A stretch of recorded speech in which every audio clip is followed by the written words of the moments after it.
presidential election. A change of death has lost rams into oil tanker in Pakistan. Now, the news in full. In Nigeria, the Assistant Inspector General of Police for Zone 6 Calabar, Kola Kamaldeen, has declared that they will work to keep all those connected to the 2023 general election on their toes to ensure a peaceful election. Speaking with newsmen in Calabar, Kamaldeen explained that they have passed a message to leaders of political parties across the country as they prepare ahead of the general elections. The AIG maintains that the police have notified all political parties to educate their supporters and members on why peaceful elections are very important for Nigerians. He said the police are set to stand out tall and be proud as the leading security agency in election duties in the country. Citing the last three governorship elections in Anambra, Osun, and Ekiti states, Kamaldeen stated that from the behavior of Nigerians at those elections, it showed that the country is gradually getting to achieve a situation where a peaceful election is feasible in Nigeria. He assured that the police will play its role efficiently during the election to reduce thuggery and violence. The Nigerian President Muhammadu Buhari has congratulated William Ruto on his victory as the new Kenyan president. The Nigerian leader also commended the people of Kenya for the peaceful and transparent outcome of the elections. President Buhari said, Nigeria values Kenya as a strategic partner in the fight against terrorism and violent extremism, buoyed by a long history of friendship, economic and trade ties, and effective collaboration through international organizations such as the African Union, the United Nations, and the Commonwealth. It will be recalled that the Electoral Commission chairman announced that the Deputy President, William Ruto, won the country's presidential election. He narrowly beat his rival, Raila Odinga, taking 50.4% of the vote. The announcement was delayed amidst scuffles and allegations of vote rigging by Odinga's campaign team. According to a report, 4 of the 7 members of the Electoral Commission refused to endorse the announcement, saying the results were opaque. Odinga's party agents earlier alleged that there were irregularities and mismanagement in the election. Meanwhile, following the emergence of William Ruto as the winner of Kenya's presidential election, the supporters of his close contender Raila Odinga have trooped to the streets protesting the loss of their candidates. According to reports, as news of Raila Odinga's loss in the country's presidential election filtered through to his stronghold of Kisumu, angry supporters streamed into the streets, hurling stones and alleged vote rigging as police fired tear gas to disperse them. The 77-year-old's young supporters, who fondly refer to him as Baba in Swahili, told newsmen that they were furious to see Odinga lose his 5th term at Kenya's presidency. A veteran opposition politician now backed by the ruling party, Odinga has not spoken in public since the results were announced, but has accused his opponents of cheating him out of victory in the 2007, 2013, and 2017 presidential elections. At the sunset in Kisumu, large numbers of protesters congregated on a roundabout in the western lakeside city, throwing stones and setting tires on fire as they blocked roads with broken rocks. Many shops in Kisumu had closed early, fearing possible protests over the result, and at least one supermarket was looted as young men walked away with food and electronic items. This is the World at Noon, coming to you from Osun State Broadcasting Corporation, Ilia Wuje Okebale Oshobo, Voice of the West. Now, a bit this message. It is only when everyone works hard that a nation can record a sustainable growth. Contribute to your quota. In Egypt, the health ministry has disclosed that at least 15 children were among the 41 people killed when a fire tore through a Coptic Christian church in Egypt.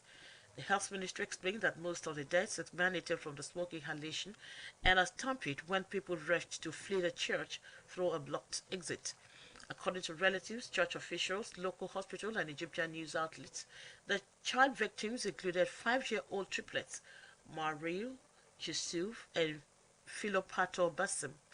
Also, 5-year-old twin girls, Mariam and Basina Tamil, and their 3-year-old brother, Ibrahim, were named as a list of victims published by the Mbaba General Hospital. An Al-Qaeda affiliated terrorist group has claimed to be behind the killing of 4 members from the Russian private security group Wagner in an ambush that occurred in central Mali. The group, in a statement, said that the Al-Qaeda affiliated terrorist group ambushed a group of Wagner soldiers as they rode motorcycles in the Bandiagara region from the village of Jalo toward the mountains. According to the statement, the terrorists killed 4 of the Russian group while the rest fled. 2 local elected officials confirmed the incident to newsmen, while a senior Malian army official refused to confirm or deny it. A hospital source in the region also confirmed the deaths in combat of 4 Russians, adding that 1 had passed through Mopti Hospital. Russia has become a close ally of Mali's ruling junta in its fight against a long-running terrorist insurgency. The country has brought in Russian paramilitary fighters described by Bamako as military instructors to support the beleaguered armed forces. A passenger bus has crashed into an oil tanker on a highway in eastern Pakistan, bursting into flames and killing at least 20 people. Police stated that the accident happened near the town of Jalalpur, Pierwala in Punjab province early today. According to local officials, the bus was traveling from the eastern city of Lahore to the southern port city of Karachi, while the driver, who was also killed, slammed into the back of the tanker. The Prime Minister, Shahbaz Sharif, who offered his condolences in a statement, said that the injured had been taken to the hospital. And here again are the highlights of the world at noon.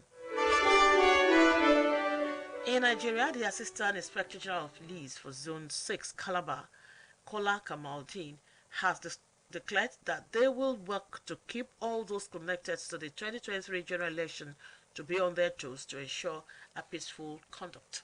Following the emergence of William Ruto as the winner of Kenya's presidential election, supporters of his close contender Raila Odinga have trooped to the streets protesting the loss of their candidates. A passenger bus has crashed into an oil tanker on a highway in eastern Pakistan, bursting into flames and killing at least 20 people. That was the world at noon, edited by Nathaniel Ojegoke and delivered by Olushayo Babatunde. News Talk by guest writer Ado Adeamo focuses on how to prevent Yoruba language from going into extinction. He is of the opinion that a rich Yoruba language must be kept alive through speaking and understanding of the language.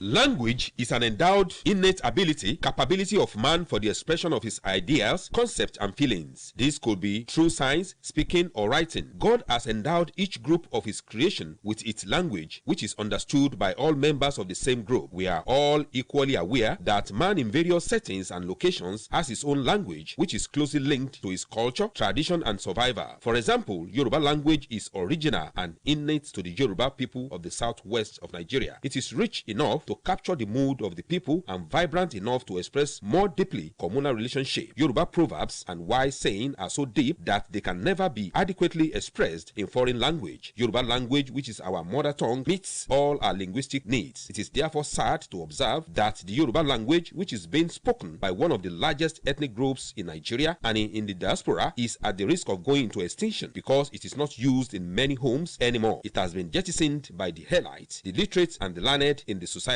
are guilty of this, hence the need to salvage the situation. These apathetic tendencies to the Yoruba language was caused by the incursion of the foreign religions, particularly Christianity. Coming of the Europeans who brought Christianity into the country made the people then to see themselves as inferior to the white men, while the indigenous language and culture were relegated to the background. Many parents cannot speak good Yoruba language, thus we are gradually becoming a nation without a language. News Talk believes that language cannot be separated from the development of any nation. It is noteworthy to mention that the countries of the world that are fast developing had been adopting their native language as means of passing out knowledge from primary school to the tertiary level. Mention must be made of China, which is developing in all ramifications. China was able to achieve this feat because it is using Chinese language as the medium of teaching in its schools. It is plain truth that a child understands better when taught in mother language. China has made enormous progress in science and technology, which are being sold to the world, Nigeria inclusive. News Talk is of the belief that indigenous language is the only creative property unique to human beings as individuals. According to Edward Sapir, indigenous language is the only road to thinking. In this wise, language is a veritable tool for achieving the seemingly elusive national development that the country painfully sought after. We believe that the development of a nation may seem to correlate with language development, as the advanced nations of the world appear to be those who have been able to efficiently manage and utilize their indigenous language resources. Hence, Yoruba language should not be treated with levity. It should be kept alive through speaking. That news talk by guest writer Adrade Amo dwelt on how to prevent the rich Yoruba language from going into extinction, stressing that it must be kept alive by persistent speaking of the language.